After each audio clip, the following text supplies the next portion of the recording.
Puji Tuhan, saudara. Haleluya. Saya terus ingin encourage saudara, ingin memberikan semangat kepada saudara supaya saudara senantiasa praise the Lord, ya. Jadi tidak peduli apapun yang saudara hadapi, saudara harus muji Tuhan. Nah, saudara, kita akan baca bagaimana orang yang gak seneng seseorang yang muji Tuhan dengan sekuat tenaga. 2 Samuel 6 ayat 13 sampai 16. Ini kisahnya Daud itu rindu untuk membawa tabut Tuhan. Dan apa yang dilakukan? Ini yang dilakukan Raja Daud. Kenapa itu Raja Daud itu dikatakan dia itu ada di hatinya Tuhan, ada di sebelah hati Tuhan, maksudnya di pinggir hati ini loh ya, next to God's heart katanya ya. Karena ini yang kita lihat yang Daud lakukan menyukakan Tuhan banget. Waktu tabut itu diangkat, maka apabila pengangkat tabut Tuhan itu melangkah maju, baru 6 langkah, 1, 2, 3, 4, 5, 6. Maka apa yang terjadi? Dia mengorbankan seekor lembu sapi loh saudara. 6 langkah sapi digorok. Wah, kapan tekane? Langkah lagi, 6 lagi, gorok sapi lagi. Wih, luar biasa enggak? Lho kira sapi noke jenenge raja.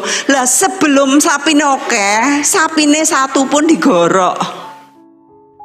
Saya sebelum pandemi itu, saya pergi ke Papua.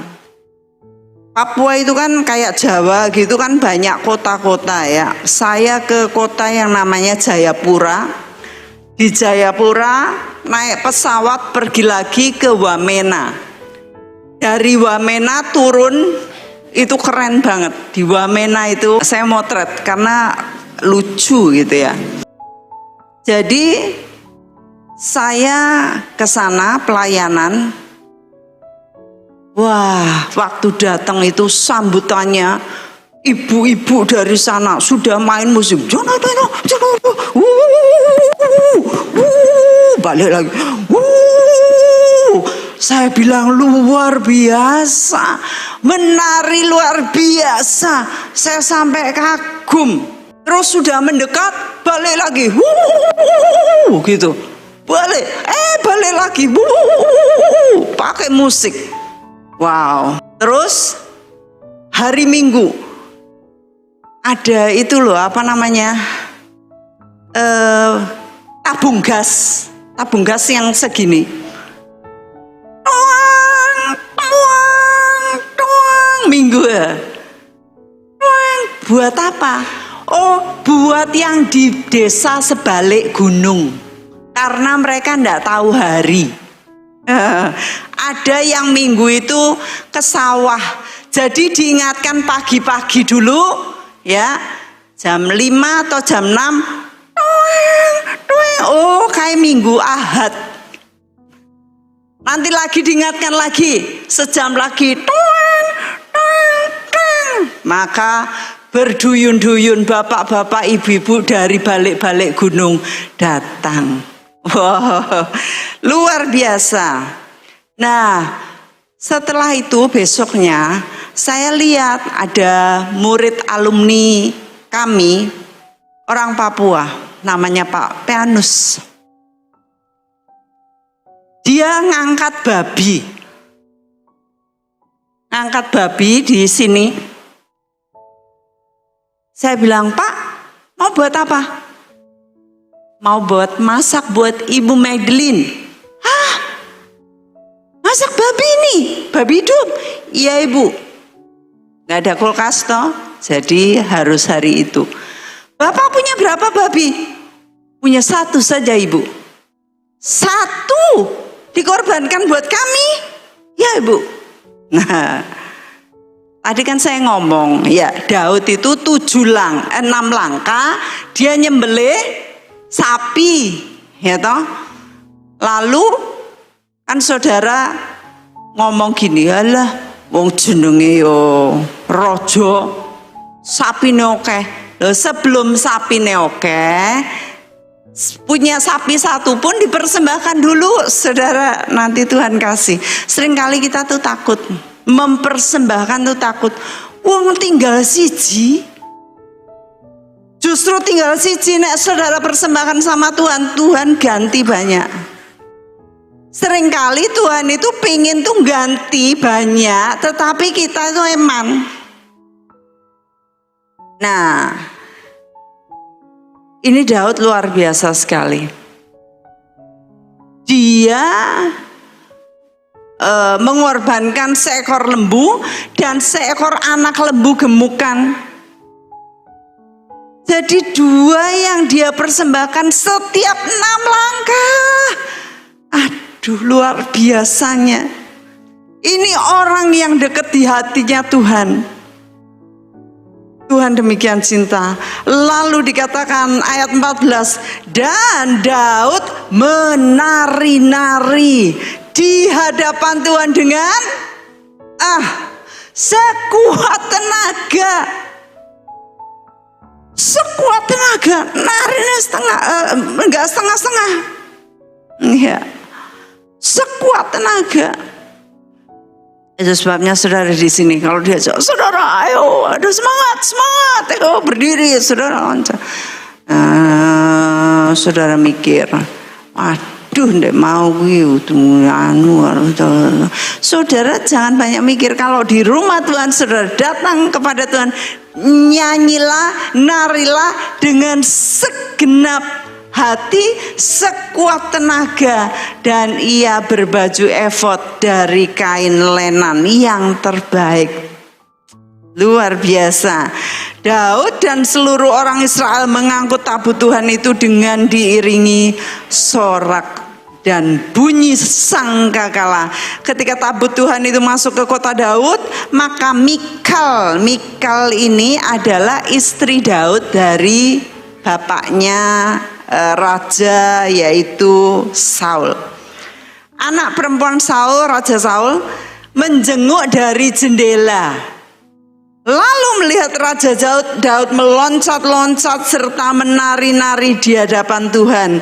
Sebab itu ia memandang rendah Daud dalam hatinya. Jangan sampai saudara mandang rendah ini anak-anak yang nari-nari. Dengan segenap hati mereka menari-nari. Waktu Mikal ini memandang Daud meloncat-loncat, dia bilang, ya ampun, sini rojo kok ora layak kaya ngono, ora sembodo, loncat-loncat. Harusnya raja ku yo mlaku sing gagah ngene iki wibawa. Harusnya pikirane dia, rojo kira selayaknya loncat-loncat ngono kuwi nggawa baju efod sini Gek nari-nari karo sapa? Karo pelayan-pelayan perempuan rendahan kaya ngono. Ora layak. Dia membuli, mencaci Daud yang memuji Tuhan, meloncat-loncat luar biasa di hadapan Tuhan. Ndak di hadapan manusia mereka loncat, dia loncatnya. Narinya bukan di hadapan manusia. Ora peduli kan nari kayak apa. Wah, saya tuh rindu di sini tuh bisa goyang. Ya kayak saya ke Afrika tuh wah goyang mereka. Kalau goyang itu nyerengke banget. Sebab itu ini saudara baca. Sebab itu ia memandang rendah Daud dalam hatinya. Dalam hatinya. Tabut Tuhan itu dibawa masuk, lalu diletakkan di tempatnya di dalam kemah yang dibentangkan Daud untuk itu. Kemudian Daud mempersembahkan korban bakaran dan korban keselamatan di hadapan Tuhan. Setelah Daud selesai mempersembahkan korban bakaran, korban keselamatan, diberkatilah bangsa itu. Lalu ayat 20, ketika Daud pulang untuk memberi salam kepada seisi rumahnya, maka keluarlah Mikal binti Saul mendapatkan Daud. Ini bojone keluar. Tadi kan ditulis firman Tuhan, di dalam hatinya dia ngenyek loh. Tapi kalau hatinya ngenyek, mulutnya ini tidak bisa ditahan. Karena firman Tuhan apa? Yang keluar di mulut itu meluap dari hati. Di hatinya tadi dia mandang rendah, lalu sekarang dia bilang gini. Ini nih kata-katanya. Betapa raja orang Israel yang menelanjangi dirinya pada hari ini di depan mata budak-budak perempuan para hambanya, merasa dirinya terhormat pada hari ini, seperti orang hina yang tidak malu-malu menelanjangi dirinya. Ngenyek banget. Hati-hati istri-istri yang suka ngenyek bojone. Bojone agak muji Tuhan. Rasa gitar ya gaya. Rasa doa gaya. Hati-hati. Ya apa kuwi klambine? Anak-anak muda kuwi kaose abang ijo, biru kuning. Terus gerakannya ngono, hati-hati. Ya. Bermula dari hati, kemudian disampaikan. Dia tuh enggak ngomong ini, oh Raja Israel, luar biasa ya, enggak gitu. Tapi dia ngomong, hari ini ya, dina iki, awakmu Raja Israel ngisin-isin ke dewe. Ora isin toh. Jempalitan kaya ngono, mbek budak perempuan, rumangsamu apik, rumangsamu elok, deloken kowe ngenyek dirimu dhewe, kowe ngenyek memandang hina dirimu sendiri. Ih, mulutnya. Lalu Daud menjawab begini, di hadapan Tuhan yang telah memilih aku dan dengan menyisihkan ayahmu dan dengan segenap keluarganya untuk menunjuk aku jadi raja atas Tuhan, yakni umat Tuhan, yakni atas Israel. Di hadapan Tuhan aku menari-nari. Aku gak peduli orang pandang aku seperti apa. Aku gak peduli orang ngenyek aku seperti apa. Aku dipandang hina, aku diece, aku dilokke, aku ra dianggap, aku dianggap hina, ora peduli. Karena aku menari di hadapan Tuhan. Aku bahkan katanya, bahkan aku akan menghinakan diriku lebih daripada itu. Nek iso, aku luweh meneh akan menghinakan diriku. Lebih dari apa yang kamu pandang hina, aku akan lakukan lagi. Salto lebih lagi, jempalitan lebih lagi. Dan bersama-sama dengan budak-budak perempuan yang kau hina itu, sing mbok enyek kuwi, bersama mereka aku mau dihormati. Kowe anak raja, kowe ngenyek aku, kowe tidak menghargai aku, kowe anak raja rumangsa to, sombong to, arogan to, ora apa-apa kowe ngenyek aku, tapi aku akan dengan budak-budak. Wah, dikatakan tadi Mikal ini memandang rendah Daud dalam hatinya. Oh, hati siapa yang tahu, saudara? Siapa yang tahu hati, isi hati? Tuhan. Sekarang ayat 23. Mikal binti Saul tidak mendapat anak sampai hari matinya. Siapa yang bisa melakukan ini juga? Tuhan. Kalau dia memandang Daud rendah di dalam hatinya, Tuhan juga balas di balik layar. Ya, Tuhan nggak langsung ngoplok ya saudara, tapi Tuhan menutup rahimnya sehingga dia tidak punya anak. Semua istri-istri Daud punya anak satu, ada yang dua, ada yang tiga, tapi anak raja mandul. Malu sekali, dipermalukan. Tidak semua orang yang mandul gara-gara ini. Ya, tetapi saudara juga bisa tanya sama Tuhan, dosaku apa Tuhan? Apa aku pernah ngenyek bojoku? Aku apa pernah ngenyek orang-orang lain yang melayani Tuhan, yang menari bagi Tuhan? Ya. Kalau Mikal ini sampai dipermalukan Tuhan, kita mau belajar. Karena apa? Daud suka ada di rumah Tuhan. Daud diberkati luar biasa.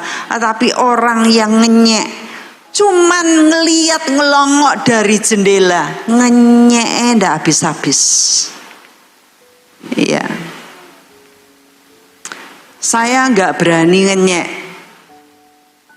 gereja-gereja lain dengan cara-cara mereka. Narine kayak apa, modelnya apa. Mereka punya cara untuk memuji Tuhan. Iya. Mereka tahu bagaimana meninggikan Tuhan. Mereka nari di jalan-jalan. Ya, kita belum dipanggil untuk itu. Kita dipanggil untuk yang lain, nggak apa-apa. Tapi mereka nari-nari di jalan-jalan, muji-muji Tuhan luar biasa, nggak apa-apa. Ya. Jangan sampai Tuhan juga diam-diam mengutuk kita seperti Tuhan diam-diam mengutuk Mikal. Nah, inilah bahayanya kalau kita dalam hati ngenyek, sedikit dulu dalam hati, lama-lama ndak tahan keluar di mulut. Oke, saudara, sekarang kita akan melihat sambungannya. Daud ini orang yang dicintai Tuhan, yang disayang Tuhan, yang dikasihi Tuhan. Ya, tetapi ada orang yang nggak senang sama Daud. Apa yang terjadi? Kita baca 1 Samuel 25 ayat 10 dan seterusnya.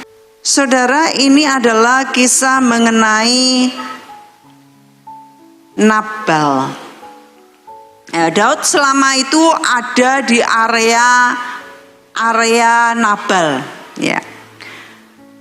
Nabal ini seorang yang kaya raya. Dikatakan bahwa ia seorang laki-laki di Maon yang punya perusahaan di Karmel. Orang itu sangat kaya, ya, sangat kaya. Ia punya 3.000 ekor domba dan 1.000 ekor kambing. Lalu hari itu dia mengadakan pengguntingan bulu domba, ya.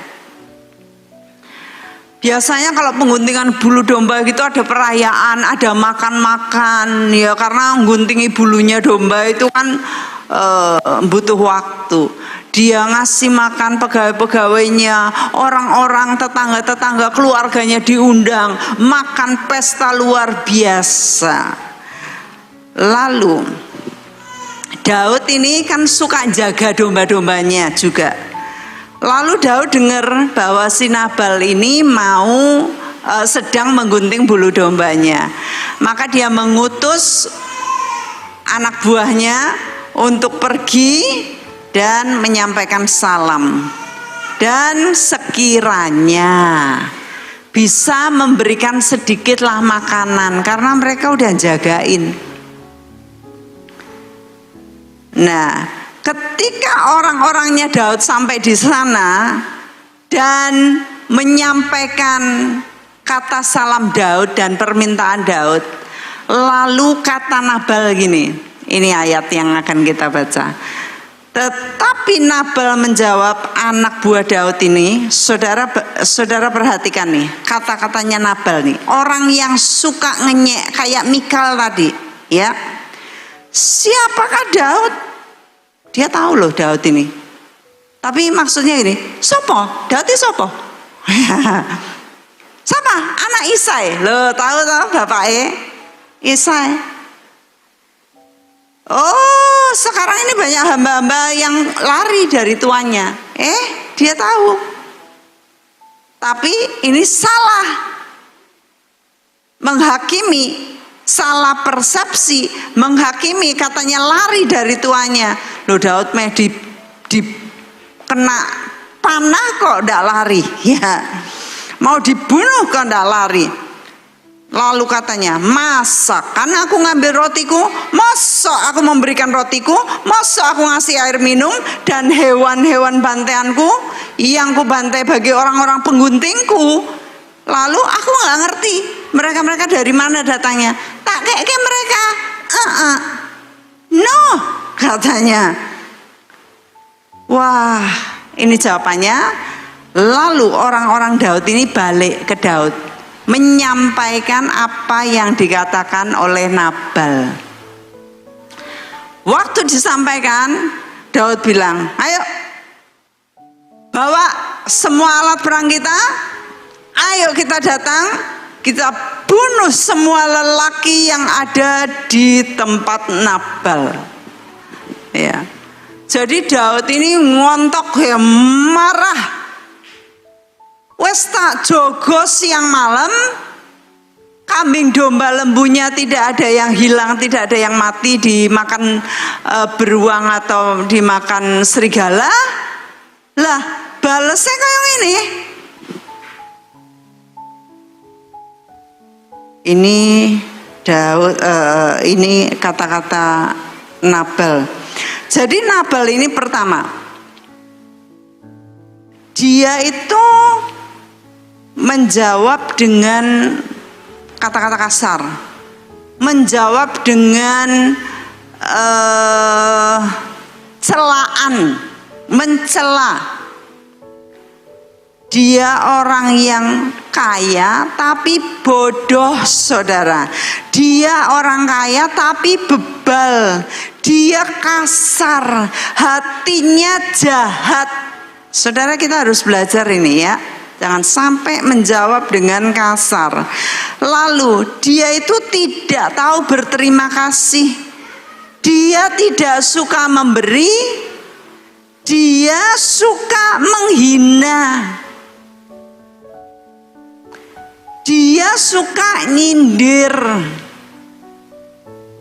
Siapa Daud? Siapa anak Isai? Siapa? Akhir-akhir ini banyak hamba-hamba yang lari dari tuannya. Nyindir, hati-hati. Mulut yang suka nyindir. Lalu dia tidak ada kasih sama sekali. Sombong, arogan.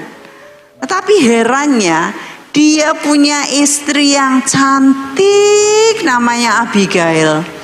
Cantik, pintar, rendah hati, cekatan, mengintervensi keadaan yang buruk. Ya, dia bijak dan pengertian, kata-katanya elegan banget, murah hati, dan terakhir cantik. Cantik itu terakhir, saudara. Mbok saayu-ayune ning nek cangkeme iki pedes. Ya. Sak dandan-dandane tapi ulate peteng. Sak pinter-pintere, iya. Tapi nek ngeyel, iya. Sak hebat-hebate, tapi nek cangkeme seneng nyindir.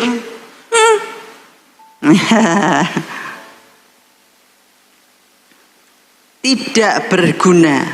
Lalu Abigail istrinya ini, dia dengar dari pegawainya, Lalu Abigail mengambil 200 roti, 200 roti, 2 buyung anggur, 5 domba yang sudah disembelih, diolah, 5 sukat berti gandum, nggak tahu itu sukat itu sebanyak apa, 100, nah kalau kita tahu ratusan ya, 100 buah kue kismis, 200 kue ara, dimuatnyalah semua di keledainya. Lalu dia bergegas menemui Daud yang sudah siap membantai semua laki-laki di sana. Lalu dia tersungkur di hadapan Daud. Dia segera turun dari atas keledainya, lalu sujud menyembah di depan Daud. Beda sekali kan sama suaminya. Suami yang tadinya sapa tuh Daud, sapa anak Isai, sapa.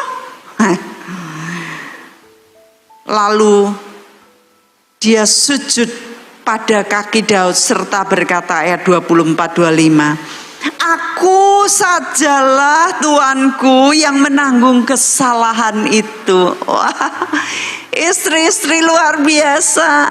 Suaminya itu berengkele, nganyelke, keras kepala, tetapi istri-istri akan bilang, aku ini yang salah, biar aku yang nanggung. Kalau ada istri kayak gini luar biasa. Ya. Izinkanlah hambamu ini berbicara kepadamu dan dengarlah perkataan hambamu ini. Janganlah kiranya tuanku mengindahkan Nabal orang yang dursila itu, sebab seperti namanya demikianlah ia. Nabal namanya dan bebal orangnya. Tetapi aku ini hambamu tidak melihat orang-orang yang tuanku suruh. Oleh sebab itu tuanku, demi Tuhan yang hidup dan demi hidupmu yang dicegah Tuhan daripada melakukan hutang darah, jangan utang darah, jangan mateni katanya, jangan bertindak sendiri dalam mencari keadilan, biarlah menjadi sama seperti Nabal musuh-musuhmu dan orang yang bermaksud jahat kepada tuanku. Oleh sebab itu pemberian ini yang dibawa kepada tuanku oleh budakmu ini biarlah diterima. Ya. Ampunilah kiranya kecerobohan hambamu. Dia yang nanggung, saudara. Ampuni kecerobohan hambamu, sebab pastilah Tuhan sudah akan membangun bagi tuanku. Wah, dia sudah tahu Daud ini siapa. Suatu hari kamu akan menjadi raja. Jangan sampai nanti kamu gelo karena kamu membunuh orang dengan cara kamu sendiri. Iya. Wah, kata-katanya panjang, semuanya bijak, luar biasa. Sampai akhirnya Daud berkata, oke, terima kasih. Hari ini Tuhan mencegah semuanya itu, pembunuhan itu, karena kamu satu perempuan bijak. Saudara, kita belajar untuk bijak, terutama perempuan-perempuan. Perempuan-perempuan itu bisa menjatuhkan suaminya atau bisa ngangkat suami. Iya. Kalau perempuan luar biasa, suaminya sedang lemah, dia angkat. Ora apa-apa pae. Dewe iso. Aku ditolak sama kerjaanku piye iki? Bosku ngene. Ora apa-apa. Golek neh, mesti kowe entuk sing luwih apik. Ya, daripada ini, lah nyet kowe goblok kok. Ya ditokke kowe males kok. Lah kowe iki senenge medok.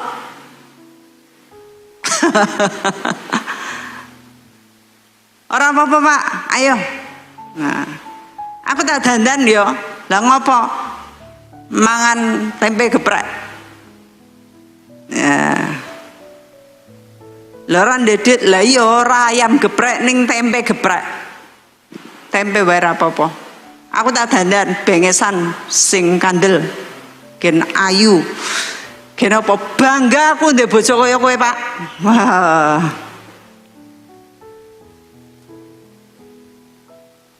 Lalu Ini yang poinnya yang ingin saya ceritain, saudara. Ini kan istrinya Nabal tadi kan namanya Abigail. Dia sudah memberikan kepada Daud banyak sekali kan, 200 roti kismis, 100 kue, dan banyak sekali. Dia belum ngomong sama suaminya. Dia lihat suaminya lagi mabuk. Setelah itu ayat 37, pada waktu pagi ketika sudah hilang mabuk Nabal itu, diceritakanlah kepadanya oleh istrinya segala perkara itu. Segala perkara itu, segala perkara yang, karena kan Nabal kan orang ngeke Daud, tapi bojone malah ngasih. Nah sekarang diceritain. Lalu waktu diceritain, ini yang terjadi. Terhentilah jantungnya dalam dadanya dan ia membatuk kayak ketulup. Dek, kaget saudara. Waktu diceritain itu bahwa bojone itu nggawa makanan banyak banget buat si Daud yang dia nyek tadi, dek, mandek dan jantungnya membatu. Zaman sekarang banyak sekali jantung berhenti. Zaman sekarang coba kita lihat ya. Mari kita lihat tayangan ini. Jantung berhenti itu kenapa? Seringkali di zaman sekarang observasi. Ya, silakan. Saya akan menjawab pertanyaan dari komen-komen di subscriber kita ya. Indonesia Sehat. Ini pertanyaan pertama dari Ginta Tut Pratama. Dok, mohon maaf sebelumnya, saya mau nanya nih, penanganan pertama kita harus apa bila terkena rasa nyeri di lambung? Sedangkan penyakit komplikasi, jantung, paru-paru, juga lambung. Mohon balasannya, terima kasih. Jadi gini, banyak amat penyakitnya ya ngomong ya. Jadi memang kalau misalkan kita ada nyeri lambung, memang kita curiga nyeri lambung itu di mana dulu nih? Nyeri lambung kan ada di sini ya. Kita harus tahu bahwa yang orang bilang mah itu rasa nggak nyaman sebenarnya. Dan kita harus tahu dulu apakah mungkin ini nyeri lambung benar apa enggak. Memang kita boleh coba minum obat lambung yang biasa kita temukan di warung dengan gampang. Atau biasanya apabila memang sudah penyakit komplikasi dan sering kontrol ke dokter, dokter biasanya sudah memberikan tuh obat-obat supaya bisa meredakan nyeri lambung. Nah, harus diwaspadai kalau misalkan orang ada nyeri lambung dan memang punya penyakit jantung. Orang yang penyakit jantung dengan serangan jantung pun bisa tertiru atau mirip dengan nyeri lambung. Jadi mesti hati-hati ya. Kalau memang dirasa ini tidak tahan lagi atau memang sudah dirasakan begitu berat, sebaiknya memang segera ke rumah sakit lah. Kalau cuma sendiri, apalagi dengan penyakit komplikasi, berbahaya kalau di rumah sendiri saja. Jadi kalau bisa memang dikontrol kembali ya. Pertanyaan berikutnya nih sekarang ya. Dari Nita Sofiana. Dok, apakah pada usia muda 19 tahun bisa terkena penyakit jantung? Ya, penyakit jantung ada namanya penyakit jantung bawaan. Jadi penyakit jantung nggak selalu disebabkan oleh karena gaya hidup kita. Kadang-kadang yang kita tahu adalah penyakit jantung itu serangan jantung. Ya memang, karena serangan jantung adalah penyakit yang paling banyak. Tapi ada juga penyakit jantung yang lain. Penyakit jantung otot jantungnya, penyakit jantung karena infeksi, penyakit jantung karena sebabnya kita nggak tahu. Dan juga kalau pada usia muda yang banyak adalah penyakit jantung bawaan. Jadi kalau dibilang jantungan usia muda ya memang bisa. Usia muda itu kita harus tahu apakah kita misalkan memang sering capek dibandingkan dengan orang-orang lain seumuran kita. Atau kita terlihat mungkin kadang sering biru di tangan atau di ujung bibir kita. Nah karena itu kita perlu memang waspada. Kalau memang kita menemukan gejala sesak napas, suka keringat dingin ketika melakukan aktivitas, maka mungkin saja memang ada penyakit jantung di usia lebih muda atau usia 19 tahun tadi seperti yang kita sudah sebutkan, ya. Yang berikutnya dari Nanak Ogis, dok, jantung saya suka mendadak berhenti berdetak hampir 2 detik. Itu kenapa? Kejadiannya sering. Nah, kadang-kadang orang harus tahu yang namanya juga penyakit irama jantung atau gangguan irama jantung. Nah, penyakit ini memang bisa terjadi dan dirasakan seperti debar-debar atau kadang-kadang jantungnya berhenti berdetak. Ketika jantung berhenti berdetak, maka yang dirasa kadang-kadang orang jadi khawatir, kok jadi nggak ada atau tiba-tiba seperti lompat iramanya. Jadi kalau ke jantung itu harusnya duk duk duk duk duk duk, lalu tiba-tiba dia jadi duk. Diam saat lalu tiba-tiba bunyi lagi duk duk duk duk duk duk. Nah, itu mungkin saja memang ada gangguan irama jantung. Gangguan irama jantung ada yang bahaya, ada juga yang enggak. Nah, kapan sih kita mesti curiga? Ya kalau memang ada rasa debar-debar tadi, atau disertai dengan debar-debar dan keringat dingin, atau dirasa seperti pusing, atau bahkan sampai pingsan. Kalau mau aman, memang sebaiknya kita pernah cek, minimal pernah cek irama jantung dengan cara periksa EKG. Ini periksa yang sangat gampang sekali, sangat simpel, bahkan gampang ditemui di klinik yang terdekat. Boleh Anda periksa dulu dan setelah itu baru kita tentukan apakah ada pemeriksaan lanjutan yang harus kita lakukan pada Anda ya. Mudah-mudahan sih aman-aman aja. Pertanyaan ini menarik. Misalkan sudah ada gejala jantung yang muncul, bagaimana cara mengatasinya? Nah, gejala jantung itu seperti apa? Gejala jantung itu yang umum adalah satu, cepat lelah, cepat capek. Yang kedua, sakit dadanya. Cepat yang ketiga capek. adalah orang yang pernah pingsan. Dadanya atau yang sakit. keempat, tiba-tiba orang suka debar-debar. Pernah Jadi pingsan. memang hati-hati. Kalau memang ada gejala di antara satu dan yang lain itu, maka kita harus tentukan ini penyakitnya karena apa. Kalau misalkan penyakitnya kita sudah tahu karena apa, baru tentukan obatnya apa atau menentukan apakah Oke. harus diapa-apain. Sebentar, Apakah cukup, semua penyakit ya. jantung harus diobati? Belum tentu. Iya, terima kasih.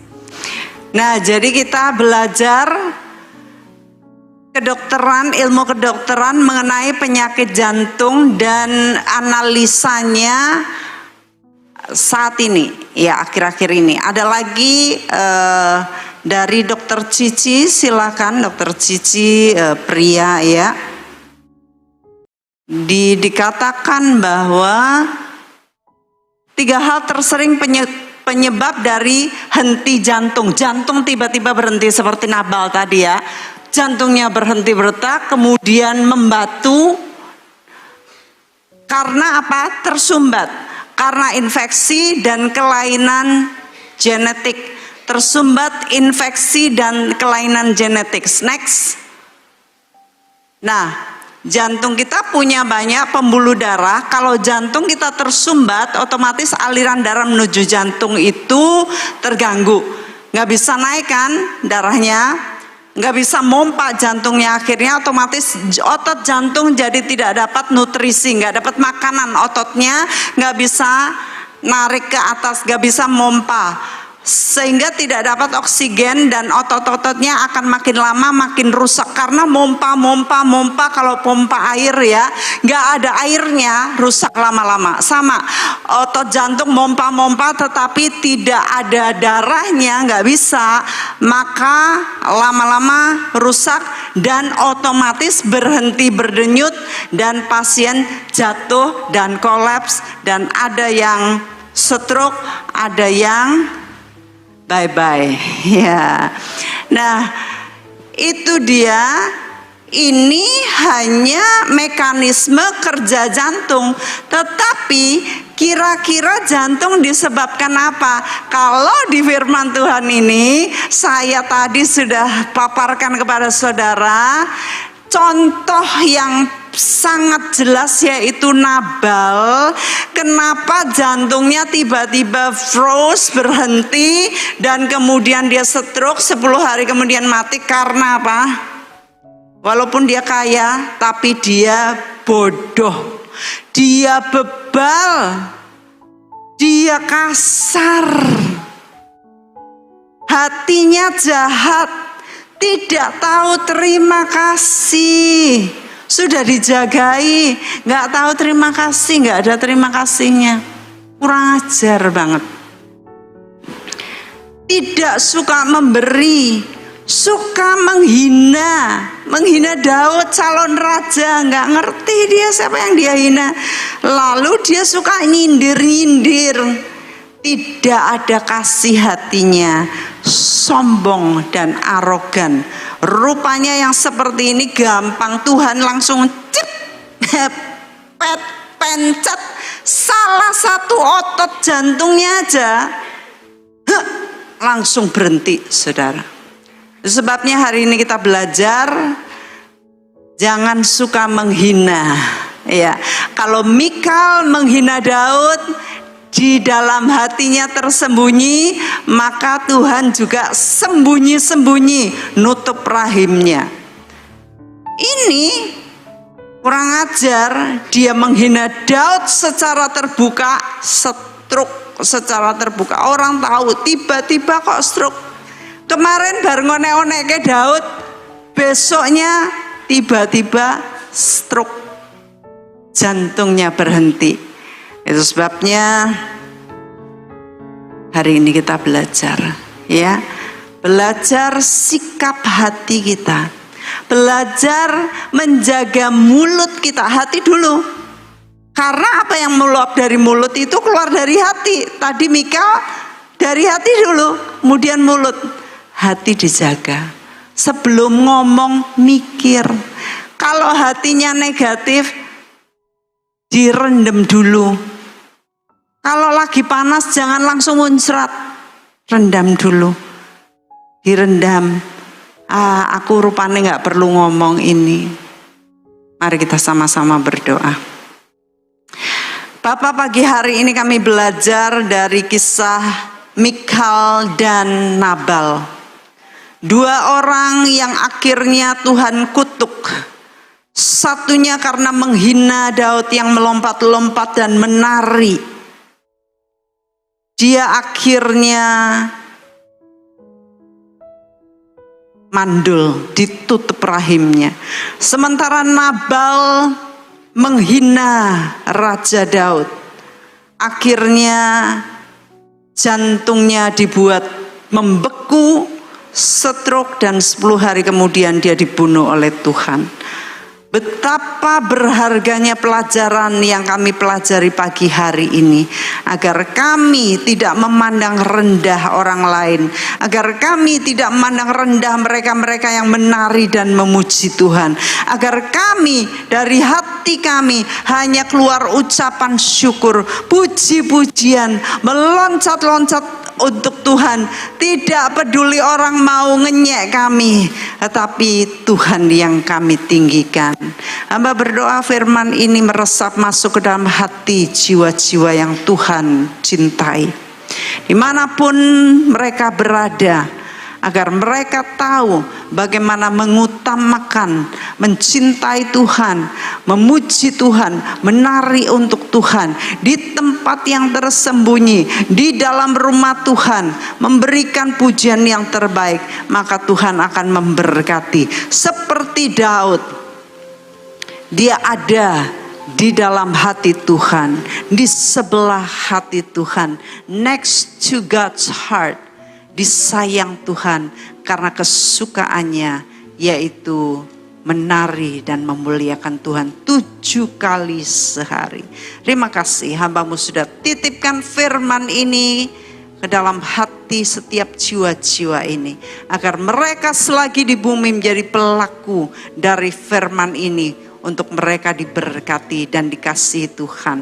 Terima kasih Bapa, di dalam nama Tuhan Yesus kami panjatkan ucapan syukur kami. Haleluya.